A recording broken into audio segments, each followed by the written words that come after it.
Tinalakay sa pagdinig ng Senado kanina hinggil sa anti-drug o illegal drugs campaign ng Philippine National Police ang mga kinakailangang pagbabago sa ahensya at ipinatutupad na batas sa bansa. Mula sa Senado, ito ang balita ni Joyce Balancio live. Yes, Joyce. Yes, magandang gabi sa iyo, Kuya. Ipinagpatuloy nga ngayong araw dito sa Senado yung pagdinig sa mga kaso ng extrajudicial killings, pati na rin yung mga pagpatay na nagresulta mula sa legitimate police operations kontra droga. At sa pagdinig kanina, Kuya, naungkat nga yung mga problema na kinakaharap ng Philippine National Police, pati na rin yung kakulangan sa batas upang masolusyonan ito. Sa report ni PNP Chief Ronald De La Rosa, inamin itong may 756 na kaso na napapatay mula sa legitimate police operations, pero 569 pa lang ang iniimbestigahan ngayon. Bukod pa dyan ang kaso ng vigilante killings o pagpatay ng mga di pa nakikilalang suspects. Isang dahilan anya rito ay ang kakulangan ng personnel ng Philippine National Police. Pakinggan natin ang naging pahayag ni Police Chief Superintendent Leo Angelo Luterio ng PNP Internal Affairs Service. In as far as the human resource needs of the Internal Affairs Service is concerned, we are short of so many personnel. How many personnel do you have? There are 2 provinces, ma'am, which do not have PS offices because there's a shortage of personnel to man them. Isa rin sa nakitang problema ni Senator Panfilo Lacson kung bakit maraming tiwaling pulis ay ang sistema ng recruitment. Ayon kay PNP Chief, ang PNP lang ang natatanging police agency na hindi nagtitrain ng sariling tauhan. Pakinggan natin ang naging pahayag ni PNP Chief Ronald De La Rosa kanina. The most that we can do as far as the training is concerned is only recommendatory in nature. We recommend to the PPC what we want to be done in the trainings of our own people. But if PPC doesn't accept our recommendation, then wala po kaming control sa kanila. So that is why we strongly recommend, Your Honor, that ibalik po ninyo sa amin yung control over these training institutions. Ibalik natin sa PNP.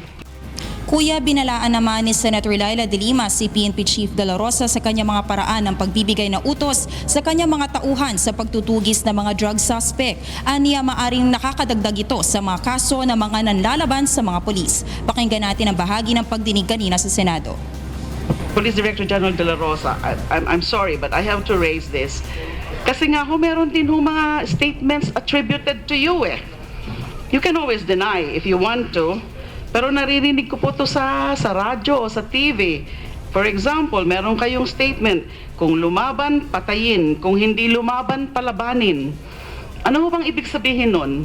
Tinatakot ko kulang po yung mga po, sir. Pwede ho ba nating bawasan yon? Kasi yes, maaaring wala kayong intensyon na gano'n. That's not exactly what you mean, that you're not really inspiring these killers to do that. Pero malay nyo kung yan ang dating sa kanila. Thank you for reminding me, Your Honor.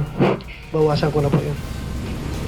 Ayon kay PNP Chief, katulad ng ipinangako ng administrasyon, umaasa siyang sa loob ng 6 na buwan ay mawawakasan na ang problema ng droga sa bansa. Kaya naman isa sa mga iminungkahi ni Senator Miguel Zubiri kanina ay ang pag-aamyenda ng Bank Secrecy Law at Anti-Money Laundering Act upang mas madaling mahuli ang mga big-time drug lords. Pakinggan natin ang naging pahayag ni Senator Zubiri. Dahil sa sobrang higpit nitong Bank Secrecy Law, tayo ay naging tambayan ng lahat ng sindikato, lahat ng magnanakaw, lahat ng smuggler at illegal operators of different vices. Dahil hindi po sila nahuhuli. Sang-ayon ba po kayo as an aid of legislation that we also revisit the Bank Secrecy Law? Yes, Your Honor. The PNP has nothing to lose. The PNP has everything to gain.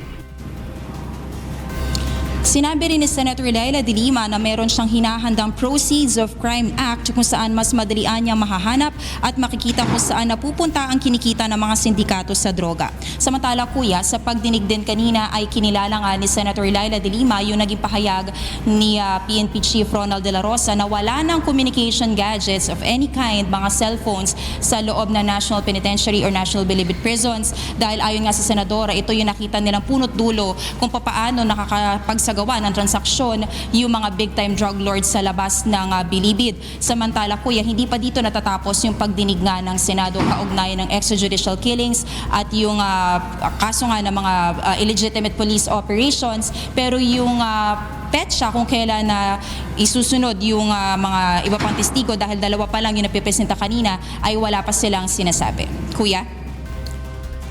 Maraming salamat Joyce Balancho, nagulat na live mula sa Senado.